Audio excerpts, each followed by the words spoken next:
It's the Thursday drivers' press conference from Monza, and joining us today are Sebastian Vettel of Ferrari, Sergio Perez of Force India, and Esteban Ocon, also of Force India. Sebastian, let's start with you. There seems to have been a real bounce. If you can fight with Mercedes, especially at Spa, then you can fight them anywhere.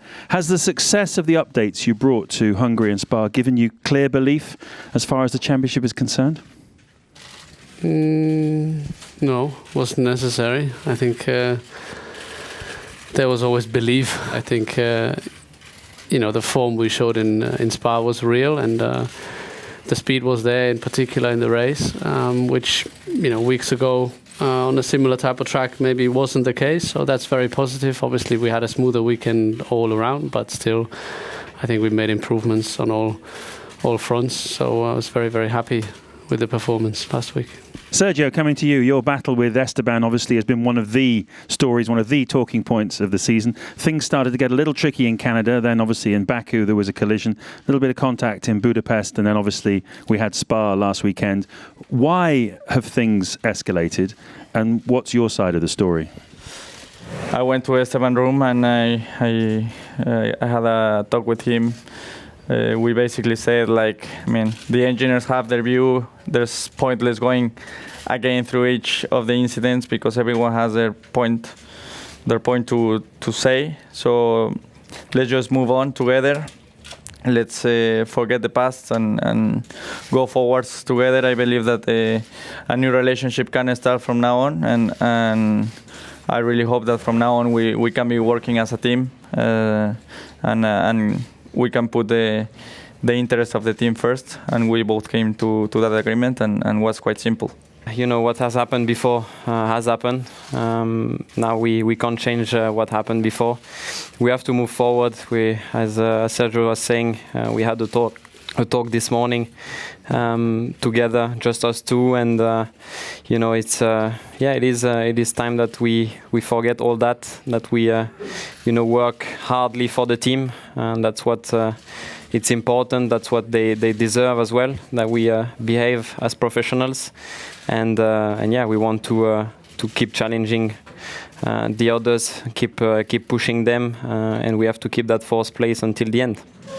Yeah, although there will be some instructions coming up for us, I think we will put everything in place to make sure that the interest of the team comes first. I think we both know that we've done wrong in the past for this team, so my main target, I'm not thinking to run away, or I believe that working with Esteban is still possible. It still can be a successful partnership, and I'm not thinking to move elsewhere. Thank you. Good luck in the rest of the Italian Grand Prix weekend. And coming up in part two of this press conference, we'll have Romain Grosjean from Haas, Nico Hulkenberg of Renault, and Carlos Sainz from Toro Rosso. Let's start with you, Romain. A strong run in Spa, 7th place finish, means that Haas have actually now gone past their 2016 points total with another 8 races to go. So does that feel like progress, or is it just a case of having 2 drivers that are scoring points? Yeah, I think it's progress. I think last year we scored most of our points on the 2 first races, and then we struggled a little bit to get them.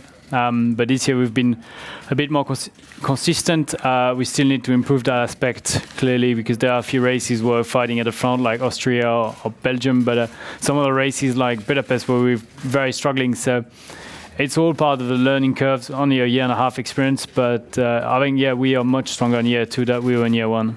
Nico, coming to you, you've had more top 6 finishes this year than Renault managed in the previous 3 years combined, and you've started 7th or better on the grid 4 times this year, and that made Cyril Abiteboul in our press conference in Belgium say that he believes now you clearly have the 4th fastest car in Formula 1. What will it take to make the next step? Well, we'll take more hard work and, more of the same what we're doing. Obviously, 3 races in a row we were the 4th fastest team, so that's pretty good. The team is working extremely hard. Every weekend we have new bits arriving, but it's all in the details, so you can just feel the package coming together better and better. Allows me to push harder, build my confidence, so just a nice feeling overall. But obviously the gap to the top 3 teams, it's very large. Also, if I saw Kimi, how he came, flying past me in Spa after his penalty. It's quite amazing to see the pace they have. So it'll take a lot of hard work from us and from all the other teams, to try and close that gap. And Carlos, coming to you, your 23rd birthday tomorrow, I believe. So happy birthday in advance. Thank you very much.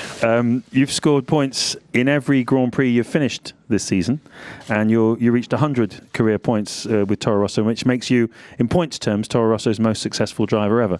So does it feel like a positive year, and do you feel you're moving forward in your career?